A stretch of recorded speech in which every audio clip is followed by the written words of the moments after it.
नमस्कार दोस्तों, मैं अखिलेश मिश्रा आपके अपने एजुकेशनल यूट्यूब चैनल विद्यार्थी तक में स्वागत करता हूं।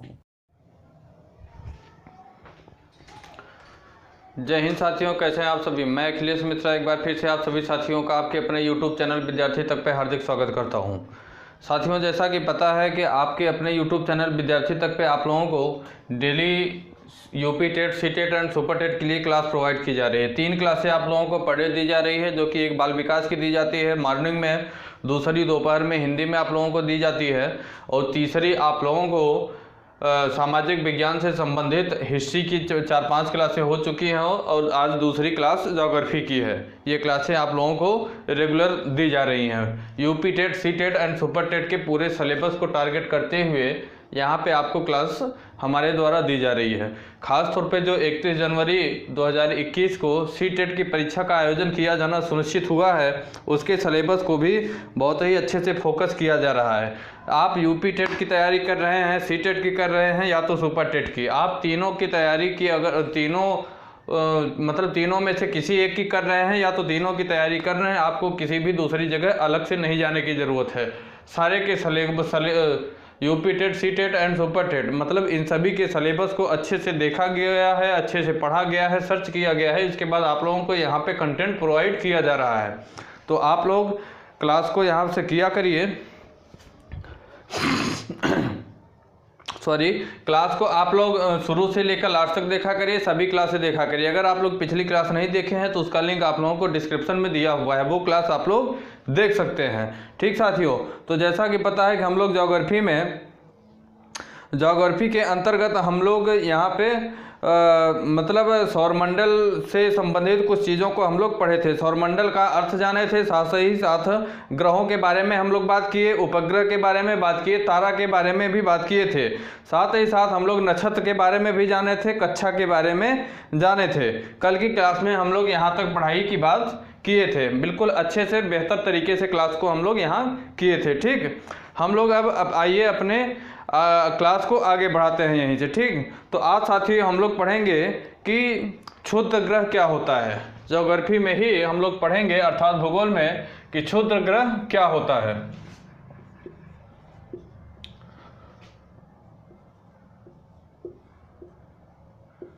क्षुद्र ग्रह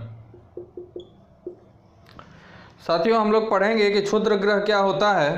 तो इस विषय में अगर बात करें तो तारों, ग्रहों तथा उपग्रहों के अतिरिक्त असंख्य तारे होते हैं। तारे जितने होते हैं, ग्रह जितने भी होते हैं और उपग्रह जितने होते हैं, इन सभी को इसके अलावा भी असंख्य छोटे पिंड भी सूर्य के चारों ओर चक्कर लगाते रहते हैं।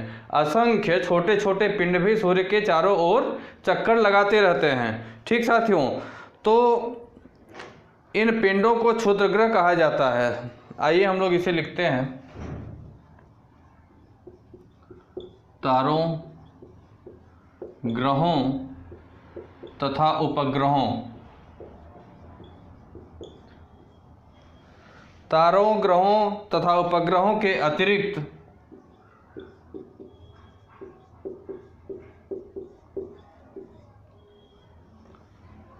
असंख्य छोटे छोटे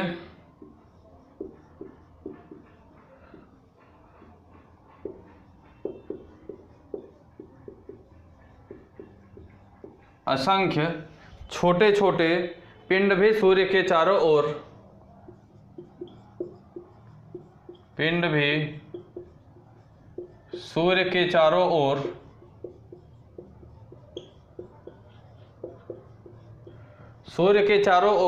चक्कर लगाते रहते हैं। असंख्य पिंड भी सूर्य के चारों ओर चक्कर लगाते रहते हैं।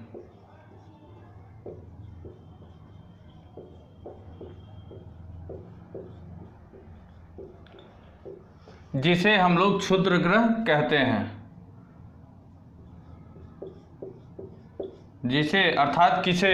ये जो असंख्य छोटे छोटे पिंड सूर्य के चारों ओर चक्कर लगाते रहते हैं, जिसे हम लोग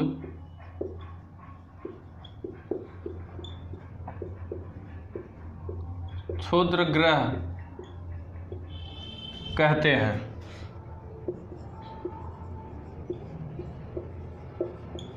ठीक साथियों, साथ ही साथ साथियों वैज्ञानिकों का मानना है, किसका? वैज्ञानिकों का मानना है कि क्षुद्र ग्रह ग्रहों के ही भाग होते हैं। क्षुद्र ग्रह जो होते हैं ये ग्रहों के ही भाग होते हैं। साथ ही साथ साथियों यह ग्रहों से टूटकर अलग हुआ करते हैं। क्षुद्र ग्रह जो होते हैं यह भी ग्रहों के ही भाग होते हैं जो कि ग्रहों से टूटकर अलग होते हैं। ठीक साथियों, ये आपकी जानकारी की बात है।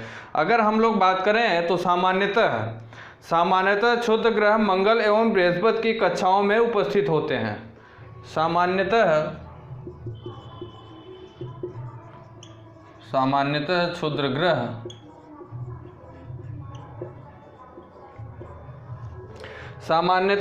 ग्रह मंगल एवं बृहस्पति की कक्षाओं में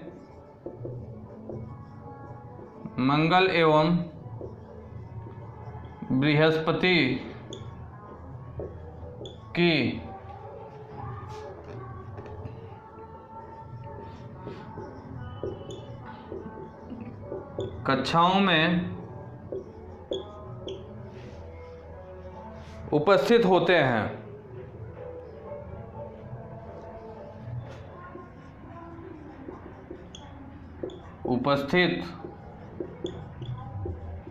होते हैं। सामान्यतः क्षुद्र ग्रह जो होते हैं यह मंगल और बृहस्पति की कक्षाओं में उपस्थित होते हैं। ठीक, ऐसा वैज्ञानिकों का मानना है। ठीक साथियों, अब हम लोग अगली बात करेंगे उल्कापिंड की।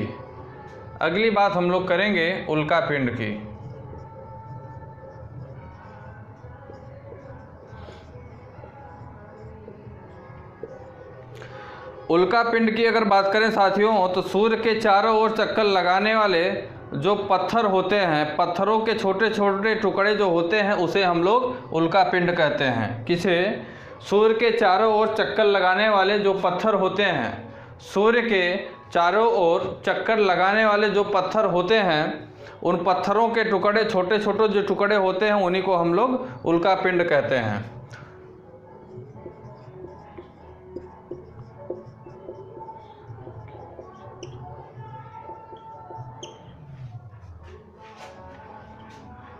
चक्कर लगाने वाले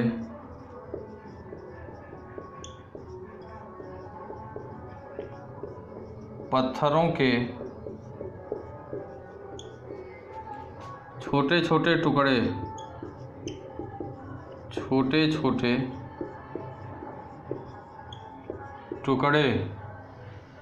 सूर्य के चारों ओर चक्कर लगाने वाले पत्थरों के छोटे छोटे टुकड़े को उल्कापिंड कहते हैं।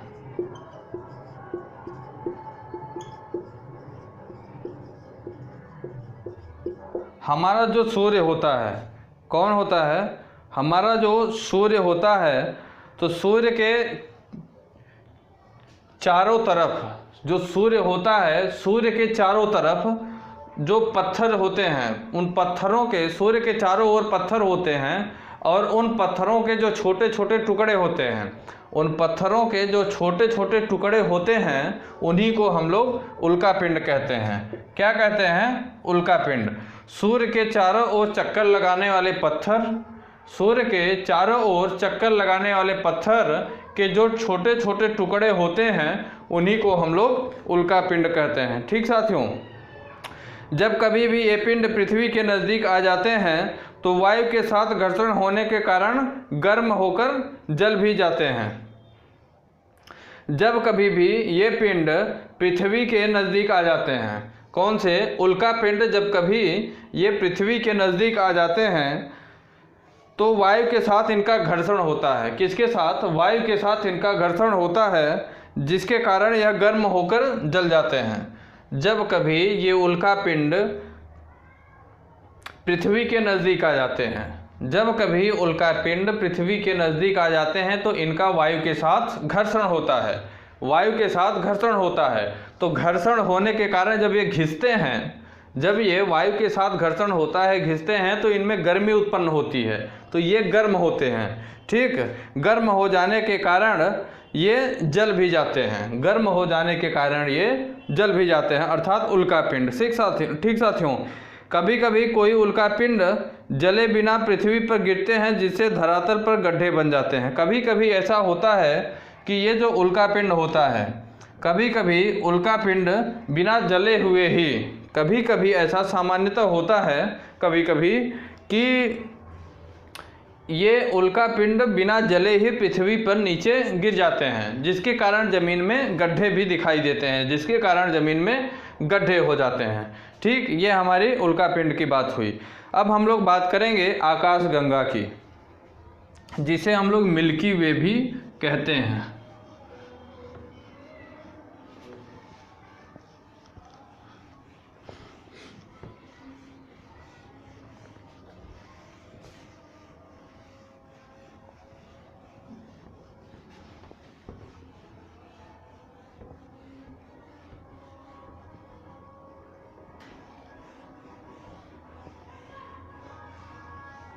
आकाशगंगा अर्थात मिल्की वे।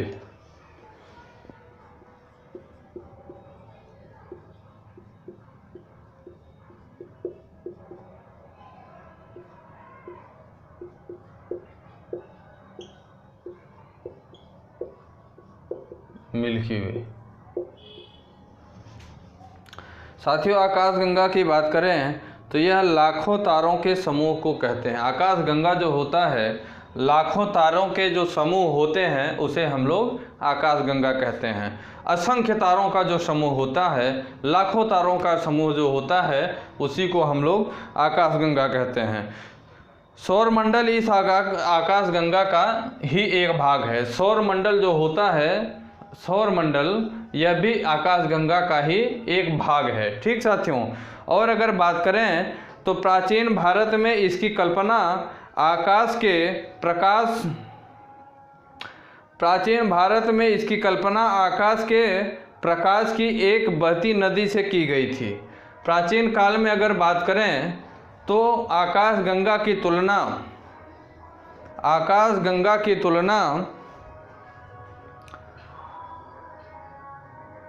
प्राचीन काल में आकाशगंगा की कल्पना आकाश में प्रकाश की एक बहती नदी से की गई थी। आकाश में प्रकाश की जो एक नदी बहती है, उस नदी के द्वारा इसकी तुलना आकाशगंगा की गई थी। ठीक साथियों, अगली अगर बात करें हम लोग तो आकाशगंगा करोड़ों तारों, बादलों एवं गैसों की एक प्रणाली है। आकाशगंगा करोड़ों तारे हो गए, बादल हो गए और गैसों की एक प्रणाली है। आकाशगंगा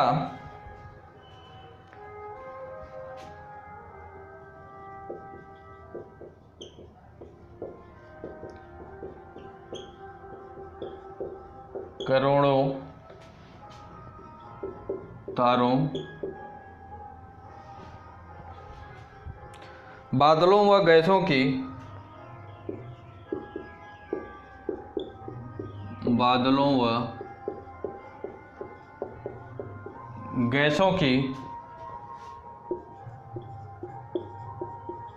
एक प्रणाली होती है।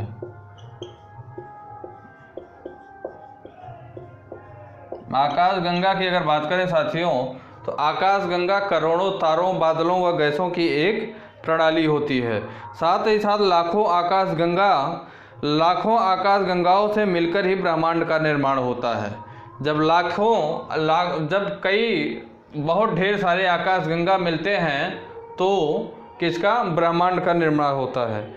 ठीक, जब लाखों आकाशगंगाओं के मिलने के बाद एक ब्रह्मांड का निर्माण होता है। ठीक साथियों, और अगली बात करें अगर तो पृथ्वी भी एक सौरमंडल का ही एक अंग है। सौरमंडल आकाशगंगा का व आकाशगंगा ब्रह्मांड का एक अंग है। अगर हम लोग बात करें तो पृथ्वी सौरमंडल का एक अंग है। पृथ्वी जो है यह सौरमंडल का एक अंग है।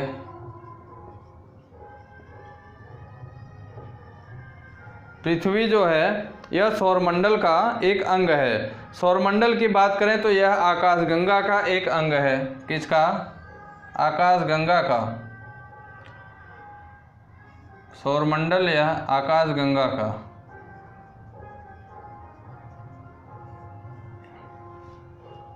एक अंग है। और आकाशगंगा की अगर बात करें तो आकाशगंगा पूरे एक ब्रह्मांड का अंग है। आकाशगंगा की अगर बात करें तो आकाशगंगा ब्रह्मांड का एक, पृथ्वी जो है यह सौरमंडल का एक अंग है, सौरमंडल आकाशगंगा का एक अंग है, साथ ही साथ आकाशगंगा भी ब्रह्मांड का ही एक अंग है। ठीक साथियों, अब हम लोग कुछ अन्य जो ग्रह हैं उनके बारे में भी चर्चा कर लेते हैं।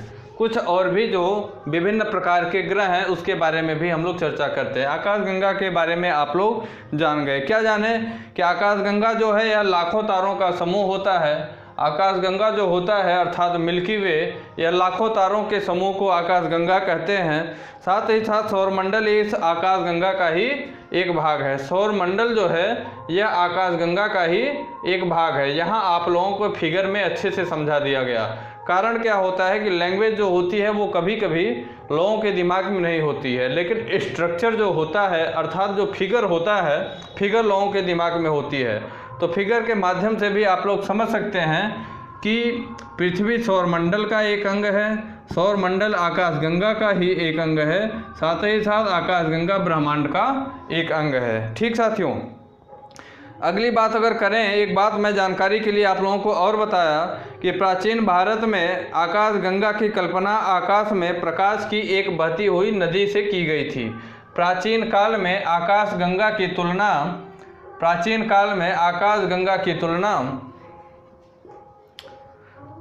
आकाश में प्रकाश की एक बहती हुई नदी से की गई थी। ठीक साथियों, अगली बात अगर करें तो आकाशगंगा करोड़ों तारों, बादलों व गैसों की एक प्रणाली है।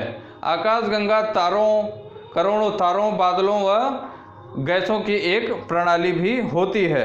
साथ ही साथ लाखों आकाशगंगाओं से मिलकर ही ब्रह्मांड का निर्माण होता है। लाखों आकाशगंगाओं से मिलकर ही ब्रह्मांड का निर्माण होता है। ठीक, ये सारी जानकारी हम लोग आकाशगंगा के बारे में इकट्ठा किए। अब हम लोग कुछ अन्य ग्रहों के बारे में भी चर्चा करते हैं। कुछ अन्य ग्रहों के बारे में भी जानकारी इकट्ठा करेंगे। स्ट्रक्चर के थ्रू इसलिए आप लोगों को बताया गया कि स्ट्रक्चर लोगों के दिमाग में ज़्यादा याद होता है, इसलिए स्ट्रक्चर के माध्यम से आपको बताने की कोशिश की गई कि कौन किसका पार्ट है, कौन किसका अंग है।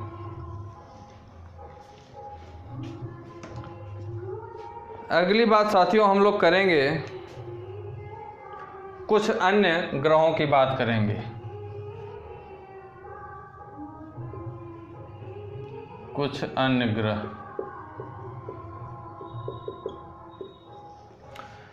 इससे संबंधित अगर साथियों हम लोग बात करें तो जैसा कि पता है कि हमारे सौरमंडल में 8 ग्रह हैं। हमारे सौरमंडल में कुल 8 ग्रह हैं। ठीक साथियों, वर्ष 2006 से पूर्व कुल 9 ग्रह थे। 9वां ग्रह प्लूटो था, जिसे अंतर्राष्ट्रीय खगोलीय संगठन द्वारा 52वें ग्रह की श्रेणी में सम्मिलित किया गया। ठीक, हमारे सौरमंडल में 8 ग्रह हैं।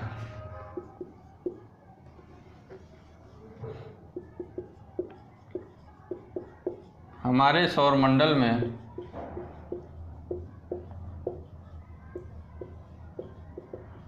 8 ग्रह हैं।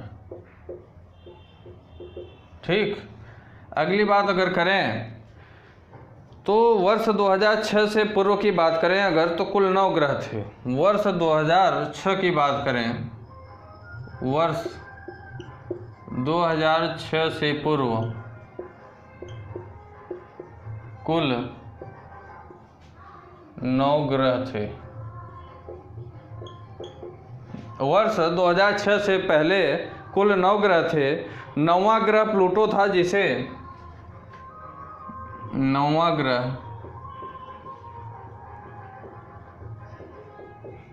प्लूटो था, जिसे अंतर्राष्ट्रीय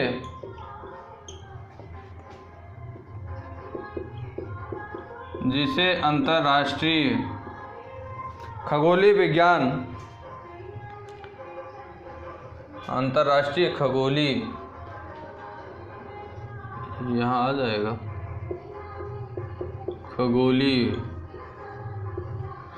अंतर्राष्ट्रीय खगोलीय संगठन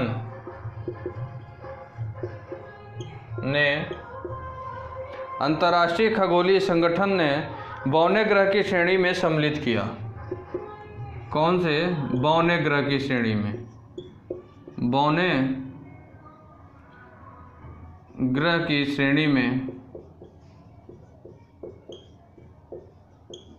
रखा।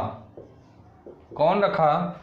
अंतर्राष्ट्रीय खगोलीय संगठन ने। अंतर्राष्ट्रीय खगोलीय संगठन ने बौने ग्रह की श्रेणी में रखा।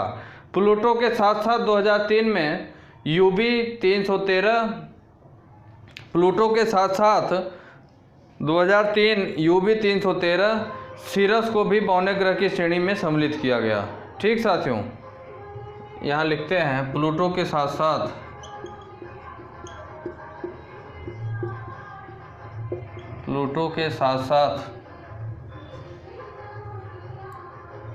2003 यूबी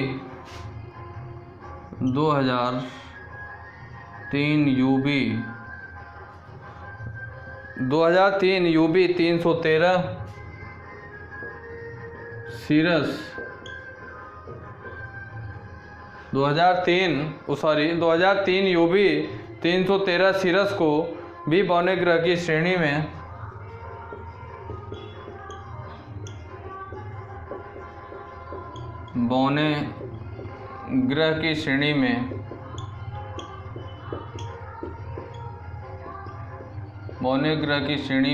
रखा गया। ठीक, बौने ग्रह की श्रेणी में इसे भी रखा गया। साथ ही साथ साथियों, ग्रह दो प्रकार के हैं। कौन से? आंतरिक ग्रह और बाहरी ग्रह। ग्रहों की अगर बात करें तो ग्रह दो प्रकार के हैं।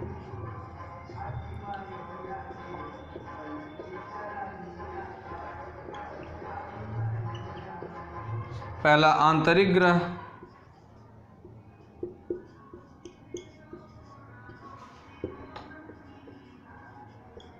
दूसरा है बाह्य ग्रह।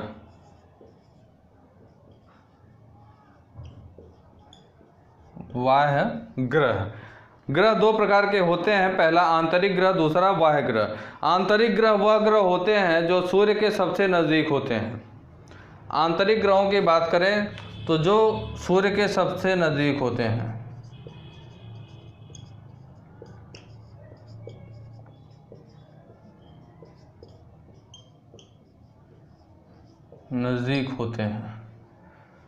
जो सूर्य के सबसे नज़दीक होते हैं।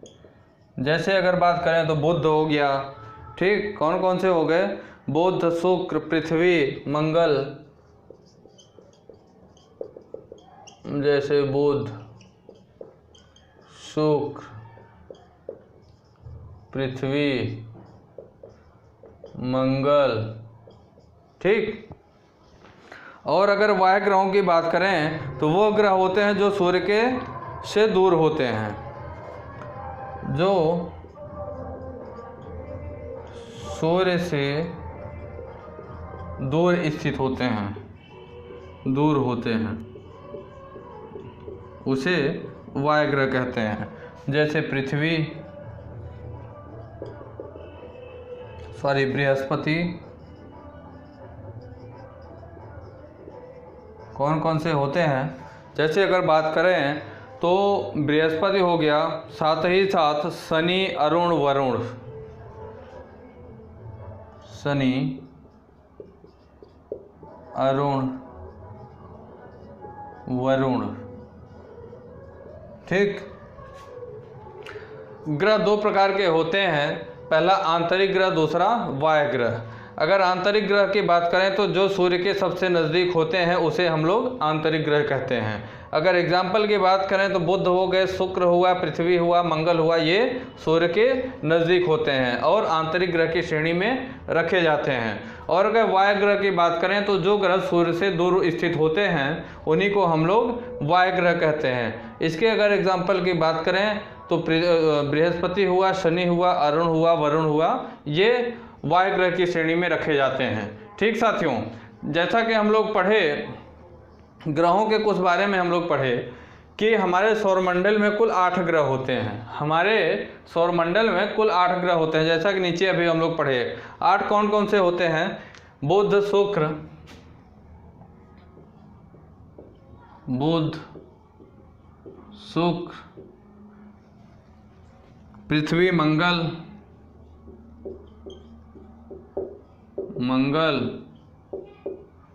बृहस्पति,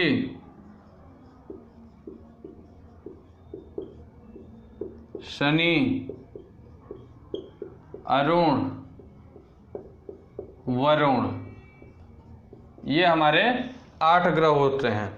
सौरमंडल में कुल 8 ग्रह होते हैं, बुध, शुक्र, पृथ्वी, मंगल, बृहस्पति, शनि, अरुण, वरुण। ठीक, साथ ही साथ वर्ष 2006 से पूर्व की अगर बात करें तो कुल 9 ग्रह हुआ करते थे।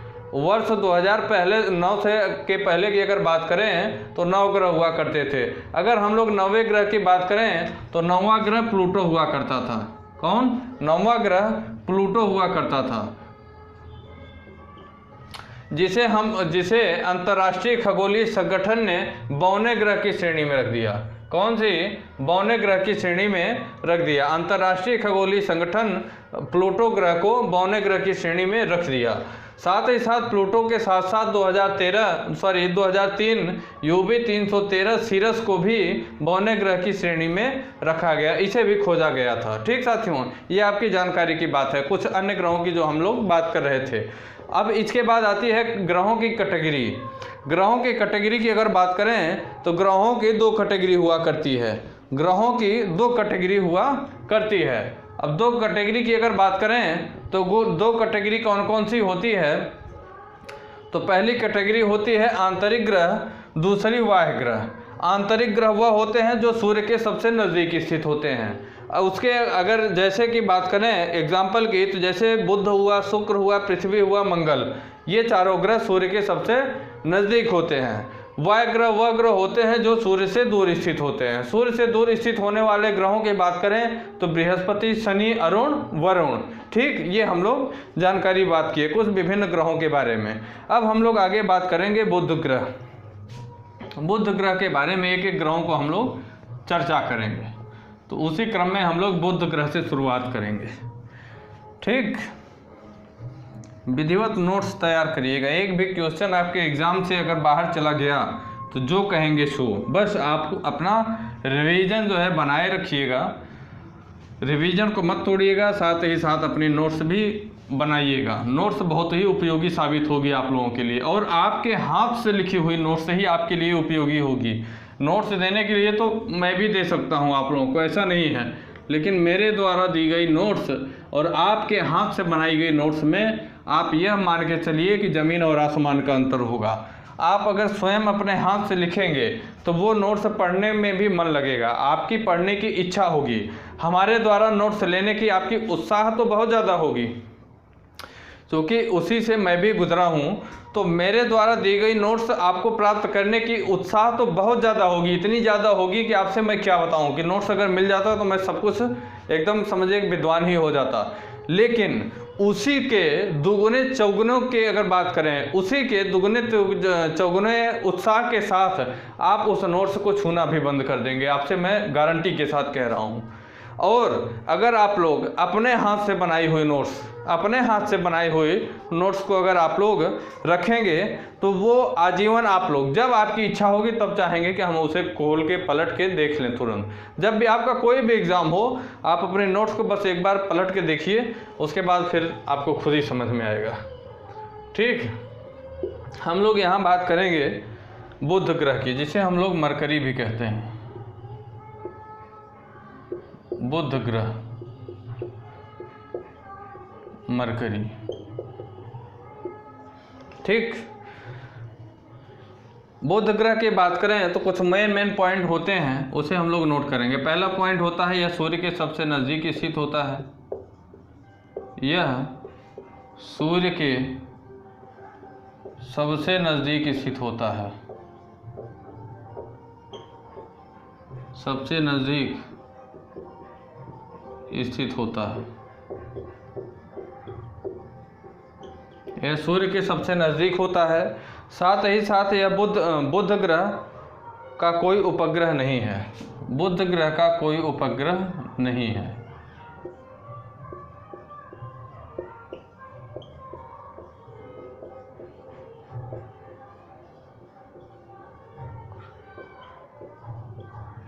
बुध ग्रह का कोई उपग्रह नहीं है।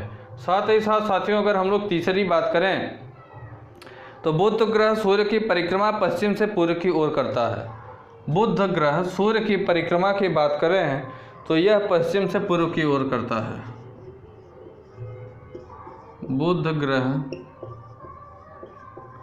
सूर्य की परिक्रमा पश्चिम से पूर्व की ओर करता है।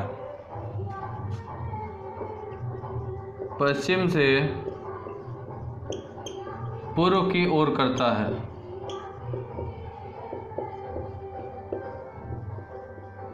पश्चिम से पूर्व की ओर करता है। बुध ग्रह के कुछ 2-3 पॉइंट खास पॉइंट थे जिसे हम लोग जाने। बुध ग्रह को हम लोग मरकरी भी कहते हैं। बुध ग्रह की बात करें तो यह सूर्य के सबसे नज़दीक स्थित होता है। सूर्य के सबसे नज़दीक स्थित होता है। साथ ही साथ बुध ग्रह का कोई भी उपग्रह नहीं होता है।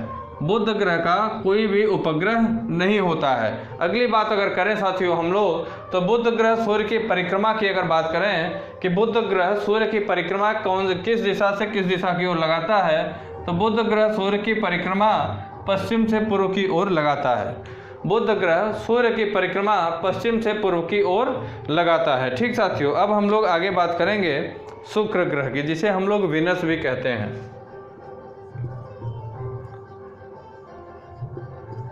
शुक्र ग्रह जिसे हम लोग वीनस भी कहते हैं।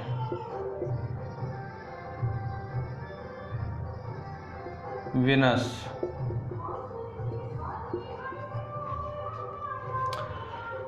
साथियों, शुक्र ग्रह सूर्य से दूरी के आधार पर दूसरा ग्रह है। सबसे नज़दीक कौन सा है? सबसे नज़दीक बुध है। उसके बाद अगर बुध के बाद अगर कोई सूर्य से दूर है तो वो शुक्र ग्रह है।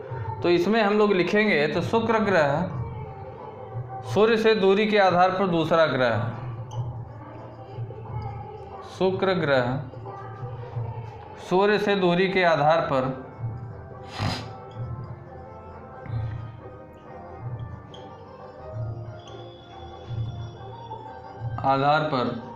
दूसरा ग्रह है।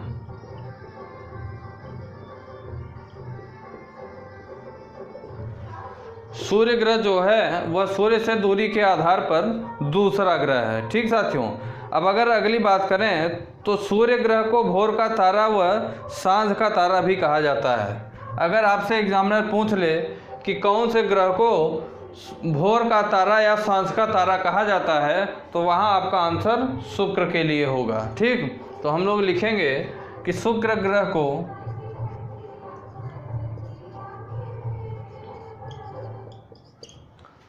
भोर का तारा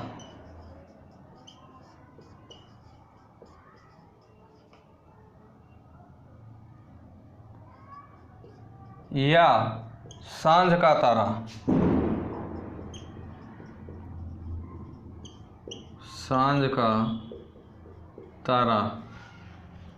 भी कहते हैं।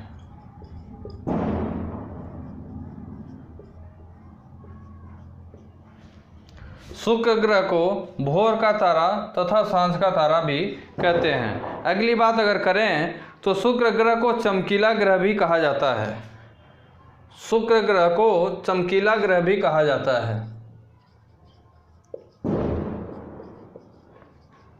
शुक्र ग्रह को चमकीला ग्रह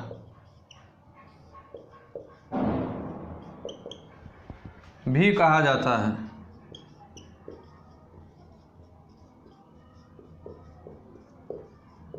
सही कह रहे हैं आप लोग, सही। शुक्र ग्रह को चमकीला ग्रह भी कहा जाता है। क्या कहा जाता है? चमकीला ग्रह भी कहा जाता है। साथ ही साथ साथियों, शुक्र ग्रह को पृथ्वी की जुड़वा बहन कहा जाता है। इसका कारण क्या है कि पृथ्वी व शुक्र आकार में समान रूपी हैं। शुक्र ग्रह को पृथ्वी की जुड़वा बहन भी कहा जाता है। अगले पॉइंट को हम लोग लिखेंगे, बुध को हम लोग मिटा दें।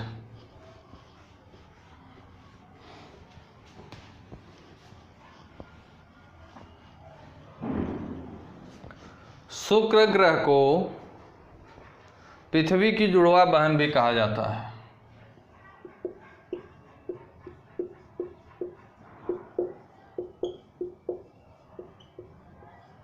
पृथ्वी की जुड़वा बहन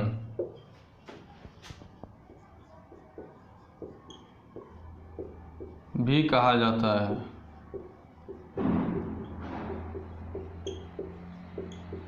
इसका कारण क्या है? क्योंकि अगर आकार की बात करें तो पृथ्वी और शुक्र ग्रह का आकार लगभग समान है। पृथ्वी और शुक्र ग्रह के आकार की अगर बात करें तो यह लगभग समान है, जिस कारण से इसे जुड़वा बहन भी कहा जाता है। साथ ही साथ साथियों, शुक्र ग्रह का भी कोई उपग्रह नहीं है। शुक्र ग्रह का भी कोई उपग्रह नहीं है, इसका भी कोई उपग्रह नहीं है।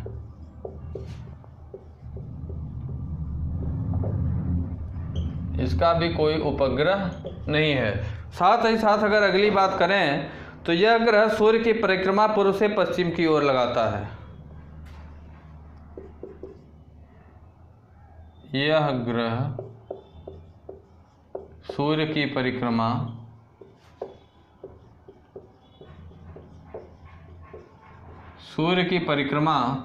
पूर्व से पश्चिम की ओर लगाता है।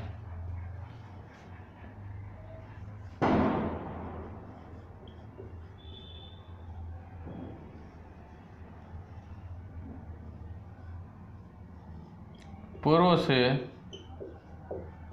पश्चिम की ओर।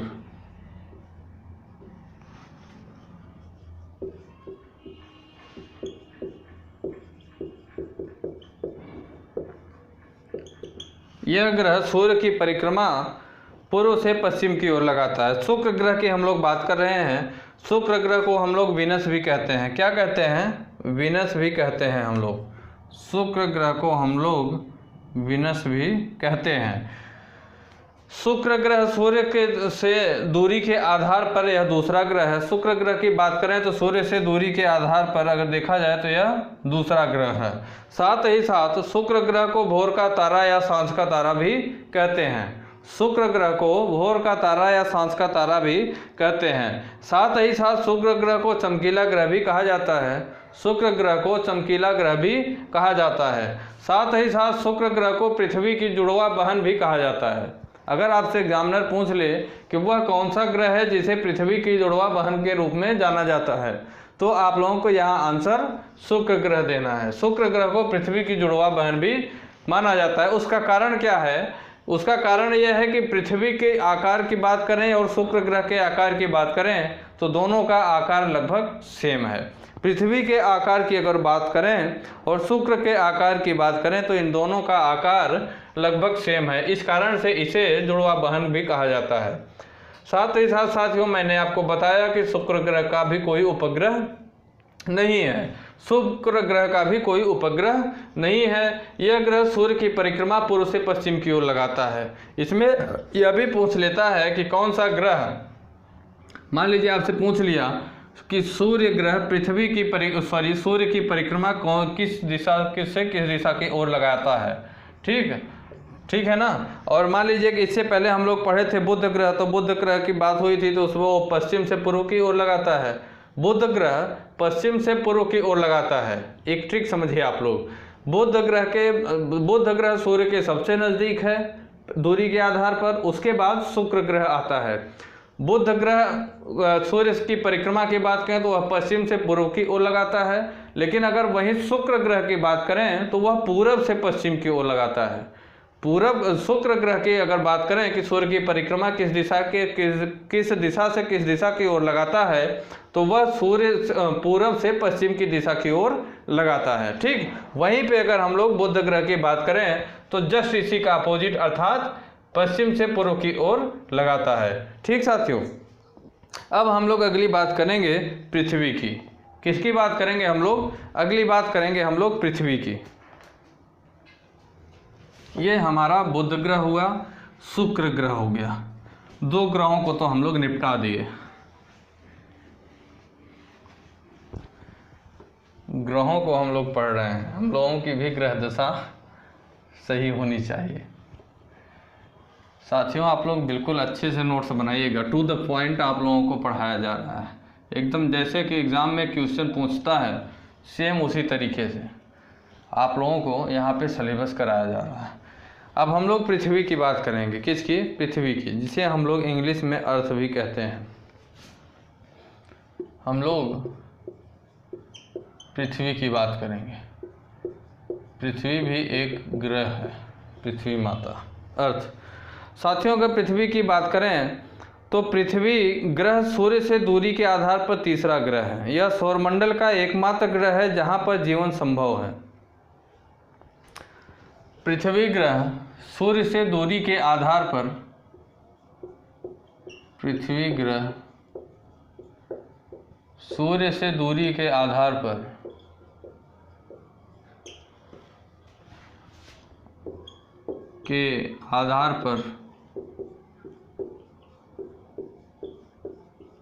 तीसरा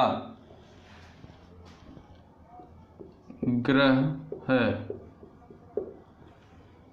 तीसरा ग्रह है। साथ ही साथ साथियों कि यह सौरमंडल का एकमात्र ऐसा ग्रह है जहां जीवन संभव है, जहां हम लोग रह रहे हैं। यह सौरमंडल का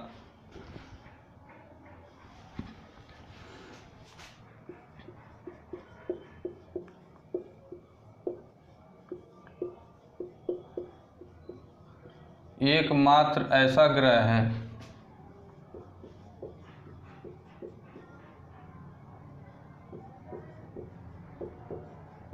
जहां जीवन संभव है,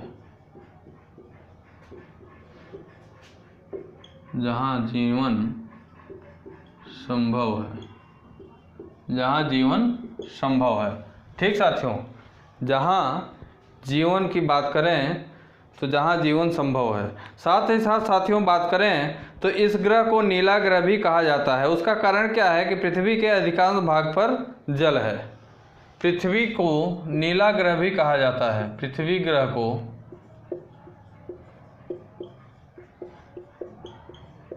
नीला ग्रह भी कहा जाता है, क्योंकि पृथ्वी के अधिकांश भाग पर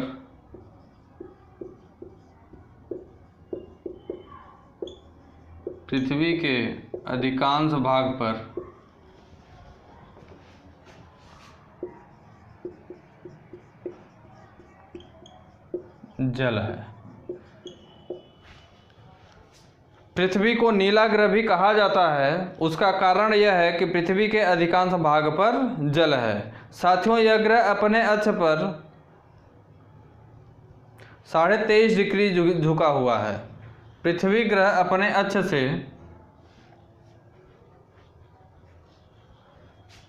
यह ग्रह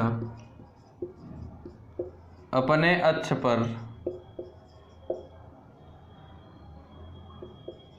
23.5 डिग्री झुका हुआ है,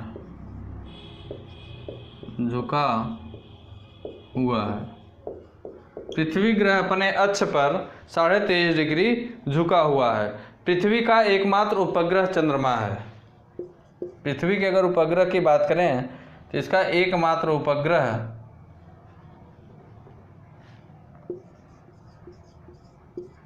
पृथ्वी का एकमात्र उपग्रह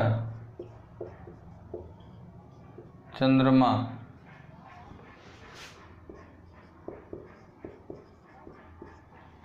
पृथ्वी का एकमात्र उपग्रह चंद्रमा है। ठीक साथियों, ये भी हमारे लिए जानकारी है कि पृथ्वी का एकमात्र उपग्रह चंद्रमा है। चंद्रमा का व्यास अगर बात करें तो पृथ्वी के व्यास का 1/4 है। चंद्रमा का व्यास पृथ्वी के व्यास का 1/4 है।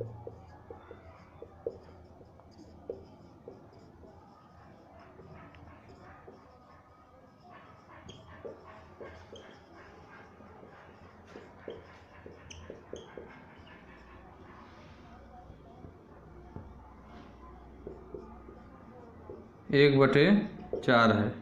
चंद्रमा की अगर बात करें तो चंद्रमा पृथ्वी के व्यास का 1/4 है। साथ ही साथ साथियों, चंद्रमा पृथ्वी से लगभग 3,84,400 किलोमीटर की दूरी पर है। चंद्रमा पृथ्वी से लगभग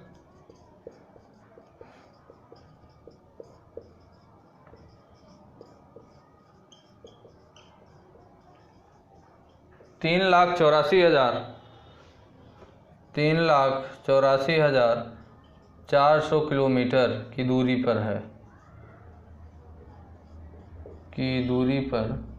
है, ठीक साथियों, की दूरी पर है। अगली बात अगर करें तो अमेरिका के नील आर्मस्ट्रॉन्ग पहले व्यक्ति थे। अमेरिका के नील आर्मस्ट्रॉन्ग पहले व्यक्ति थे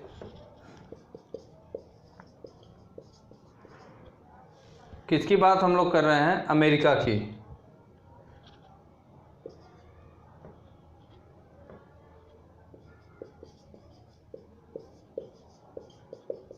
नील आर्मस्ट्रॉन्ग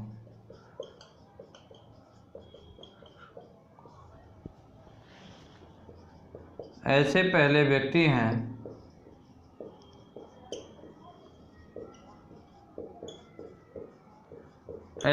व्यक्ति हैं जो चंद्रमा पर 21 जुलाई 1969 में गए थे। चंद्रमा पर 21 जुलाई 1969 को गए थे। 21 जुलाई 1969 में गए थे।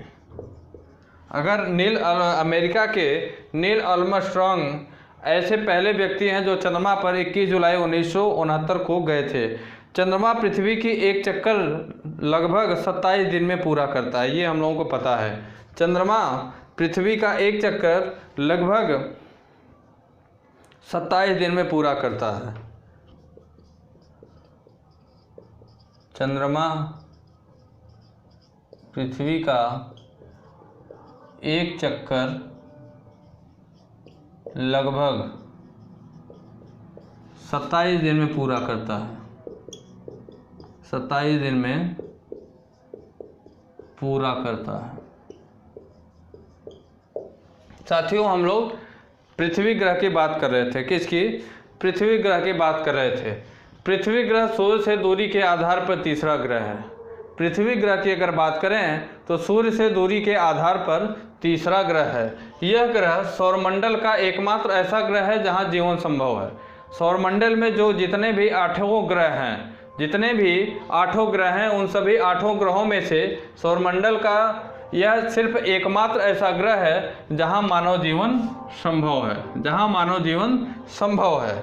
अगली बात करें साथियों तो पृथ्वी ग्रह को नीला ग्रह भी कहा जाता है। पृथ्वी ग्रह को नीला ग्रह भी कहा जाता है। उसके अगर कारण की बात करें तो कारण उसका क्या है? उसका कारण एकमात्र यह है कि पृथ्वी के अधिकांश भाग पर जल है। पृथ्वी के अधिकांश भाग पर जल है, जिसके कारण पृथ्वी को नीला ग्रह भी कहा जाता है। साथ ही साथ यह ग्रह अपनी अक्ष पर 23.5 डिग्री, पृथ्वी ग्रह अपने अक्ष पर 23.5 डिग्री झुका हुआ है। 23.5 डिग्री झुका हुआ है। कौन सा ग्रह? पृथ्वी ग्रह अपने अक्ष पर 23.5 डिग्री झुका हुआ है। साथ ही साथ पृथ्वी का एकमात्र अगर उपग्रह की बात करें तो सिर्फ चंद्रमा है। पृथ्वी का एकमात्र उपग्रह चंद्रमा है। हम लोग पढ़े थे बुध का, तो बुध का भी कोई उपग्रह नहीं है, शुक्र का भी कोई उपग्रह नहीं है, लेकिन पृथ्वी का उपग्रह एकमात्र चंद्रमा है। अगली बात करें तो चंद्रमा के व्यास पृथ्वी के व्यास का 1/4 है। चंद्रमा का व्यास पृथ्वी के व्यास का 1/4 है। ठीक साथियों, अगली बात करें तो चंद्रमा पृथ्वी से लगभग 3,84,400 किलोमीटर की दूरी पर है। ये सामान्य जानकारी है, ये सभी लोग लगभग आप सभी लोग जानते होंगे। ठीक, चंद्रमा पृथ्वी से लगभग 3,84,400 किलोमीटर की दूरी पर है। अगली बात भी सामान्य जानकारी है जो आप लोग जानते होंगे, फिर भी मैं बता दिया कि अमेरिका के नील आर्मस्ट्रॉन्ग ऐसे व्यक्ति हैं जो चंद्रमा पर, डेट हो सकता है आप लोगों को न पता हो, डेट भी मैं आपको बता दिया। अमेरिका के पहले ऐसे व्यक्ति हैं जिनका नाम नील आर्मस्ट्रॉन्ग है, जो चंद्रमा पर 21 जुलाई 1969 पे चले गए थे। अमेरिका के पहले ऐसे व्यक्ति हैं जिनका नाम नील आर्मस्ट्रांग है, जो कि चंद्रमा पर 21 जुलाई 1969 को ही चले गए थे। ठीक साथियों, अगली बात करें तो ये भी सामान्य जानकारी है कि चंद्रमा पृथ्वी का एक चक्कर 27 दिन में लगाता है। चंद्रमा पृथ्वी का एक चक्कर 27 दिन में लगाता है। ठीक साथियों, कुछ और भी ग्रह हैं, क्लास ज़्यादा लंबी हो रही है, कुछ और भी ग्रह जो बचे हुए हैं उन ग्रहों को हम लोग कल की क्लास में समाप्त करने का काम करेंगे। कल की क्लास में हम लोग ग्रहों को समाप्त कर देंगे। ठीक, और बिल्कुल अच्छे से विधिवत क्लास आप लोगों की चल रही है। सीटेट का एग्ज़ाम भी आप लोगों का 31 जनवरी 2021 को है। तब तक में हमें सिलेबस भी ख़त्म करना है। बिल्कुल बेहतर तरीके से सिलेबस को इसी धैर्य और उत्साह के साथ हम लोग पढ़ेंगे। धीरे धीरे कंप्लीट होगा सिलेबस, इसकी पूरी गारंटी है।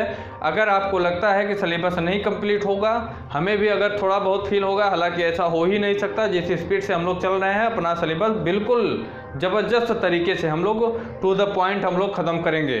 लेकिन ज़रूरत पड़ी तो 4, 6, 10 हम लोग मैराथन क्लास भी संडे को रख देंगे।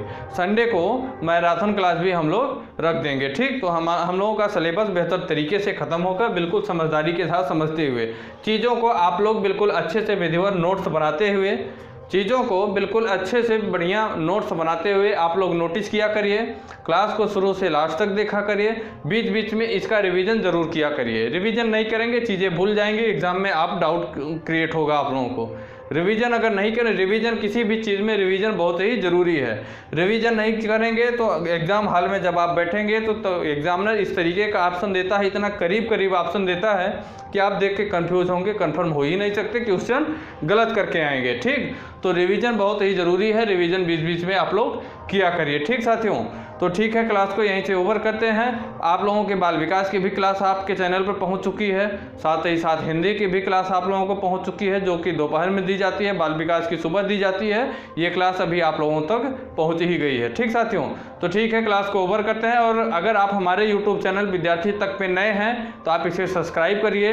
विद्यार्थी तक यूट्यूब चैनल को इतना शेयर करिए कि प्रत्येक उस विद्यार्थी तक यह चैनल पहुँचे जिसे हमारे क्लास की आवश्यकता है, जिसे हमारे क्लास की आवश्यकता है। प्रत्येक विद्यार्थी तक ही यूट्यूब चैनल पहुँचे। ठीक, अगर क्लास अच्छी लगी हो तो लाइक तो बनता ही है, अगर अच्छी नहीं लगती क्लास तो डिसलाइक भी आप कर सकते हैं। ठीक साथियों, जय हिंद, जय भारत।